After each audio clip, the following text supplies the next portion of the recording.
Hello viewers, स्वागत है आप सभी का मेरे यूट्यूब चैनल स्कूल ट्यूशन गुरुजी में।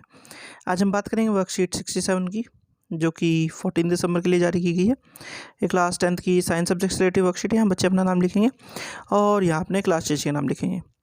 बच्चों, हमारा चैप्टर चल रहा है how do organism reproduce, and till date we have been discussed about types of reproduction, that is sexual and asexual reproduction, and in brief we have studies also about asexual reproduction.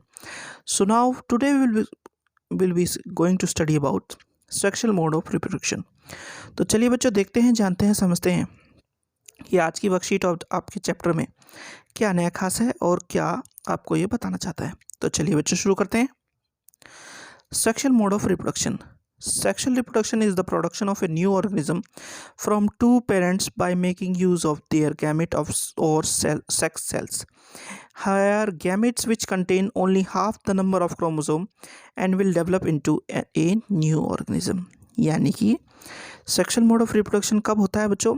जब दो parents अपने gametes या sex cells का use करते हैं और उन दोनों के हाफ यानी कि दोनों के आधे आधे क्रोमोसोम्स के नंबर्स को लेकर के एक नया ऑर्गेनिज्म बनता है।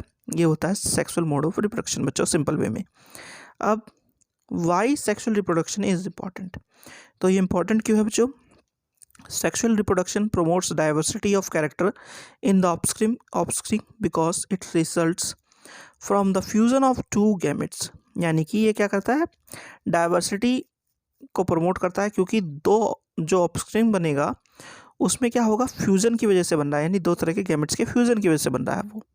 अगला है, it plays a role in the origin of new species as it allows new combination of characters. ये क्या करती है? ऑरिजिन, किसी न्यू स्पीसी के ऑरिजिन में हेल्प करती है, क्योंकि नए नए कैरेक्टर बनते हैं बच्चों। और आखिरी है, it leads to the variation which is necessary for evolution. यानी कि ये क्या करती है? ये वेरिएशन के लिए ज़रूरी है, जो कि एवोल्यूशन को अल्टीमेटली आगे बढ़ाती है बच्चों। चलिए बच्चों, अब जरा sexual reproduction in flowering plant देखते हैं। तो शुरू करते हैं। A flower may be unisexual if it contains only stamen और carpel, example papaya and watermelon, और bisexual if it contain both stamen and carpel both, example hibiscus और mustard. The reproductive part of angiosperm are located in the flower. Stamen is the male reproductive part of, and it is called pollen grain.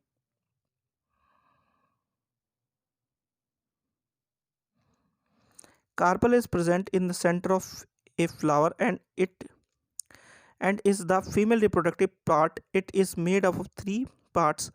Swollen bottom part is the ovary. Middle elongated part is style, and the terminal part is which may be stucky is called stigma. यानी कि जो carpel है वो ovary, style और stigma तीन part का बना होता है बच्चों। चलिए आगे बढ़ते हैं। फिर है, the ovary contains ovules and each ovule has an egg cell. The male germ cell produced by pollen grain fuses with the female gamete present in the ovule. This fusion of the germ cell or fertilization give the zygote which is capable of growing into a new plant. यानी कि जब mail और female gamete का fusion होता है तो zygote बनता है, जिससे कि एक न्यू प्लांट का ग्रो होना तय हो जाता है बच्चों। फिर आगे है, transfer of pollen grains from stamen to the stigma is called pollination.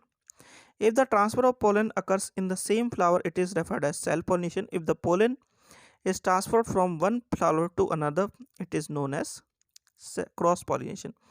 यानी कि जब पोलन ग्रेन्स का स्टेमन से स्टिग्मा में ट्रांसफर होता है वो कहलाता है पॉलिनेशन, और जब ये एक ही प्लांट और एक ही फ्लावर में हो, यानी कि मेनली एक ही फ्लावर में हो, तो सेल्फ पॉलिनेशन, और अगर अलग अलग फ्लावर में हो तो क्रॉस पॉलिनेशन कहलाता है बच्चों।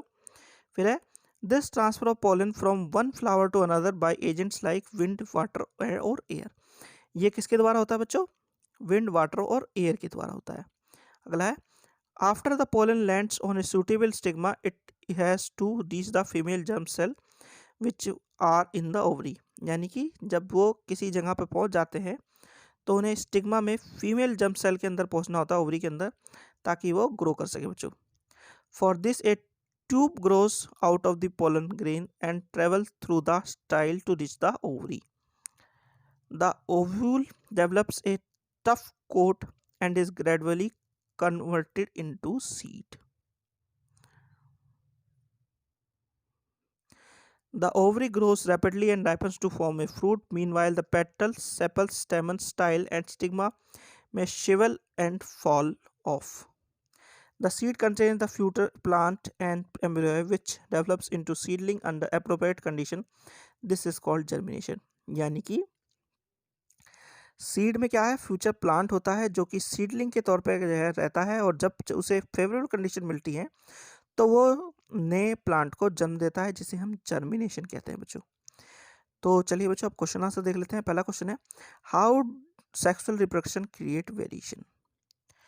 तो बच्चों हमने क्या पढ़ा है अभी, सेक्सुअल जो रिप्रोडक्शन होता है उसमें 1/2 ऑफ गैमेट हमें मिलते हैं एक पेरेंट से, जिस वजह से क्या होता है, अलग अलग टाइप के कैरेक्टर्स हमें मिलते जाते हैं, और इसी वजह से ये लीड करता है वेरिएशन को, जो कि नेसेसरी है एवोल्यूशन के लिए भी बच्चों।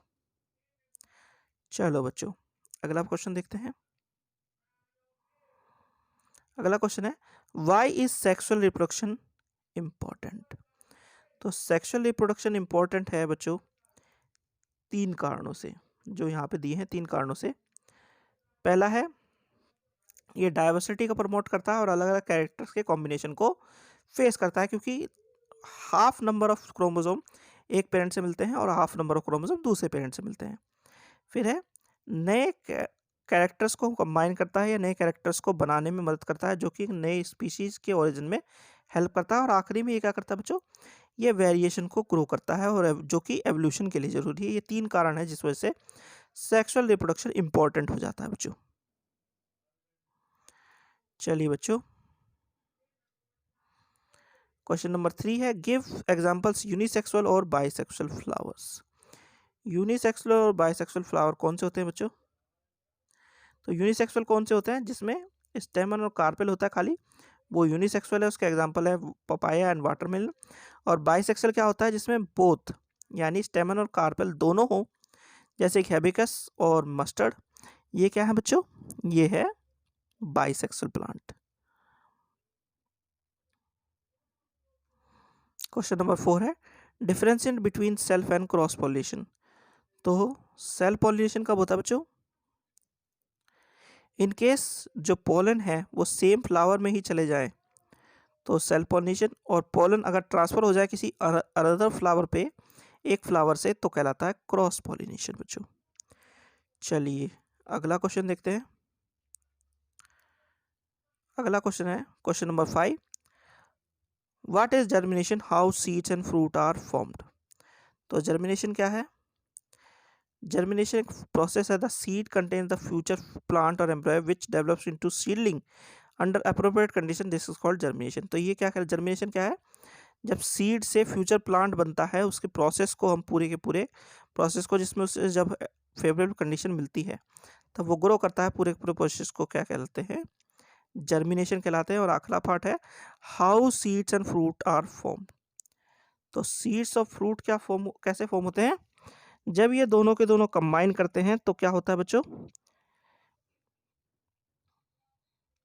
the ovary grow rapidly and ripens to form fruit. Meanwhile, the petals, sepals, stamen, style and stigma may shrivel and fall off। यानी कि इस तरह की कंडीशन जब होती है तब क्या होता है बच्चों, यानी कि ऊपर जब दोनों गैमेट मिल जाते हैं उसके बाद ऐसी कंडीशन बनती है, और ऐसी कंडीशन से ही हमें फ्रूट मिलता है बच्चों अपना। ठीक है बच्चों, सीड्स ऑफ फ्रूट इस तरह की कंडीशन मिलते हैं।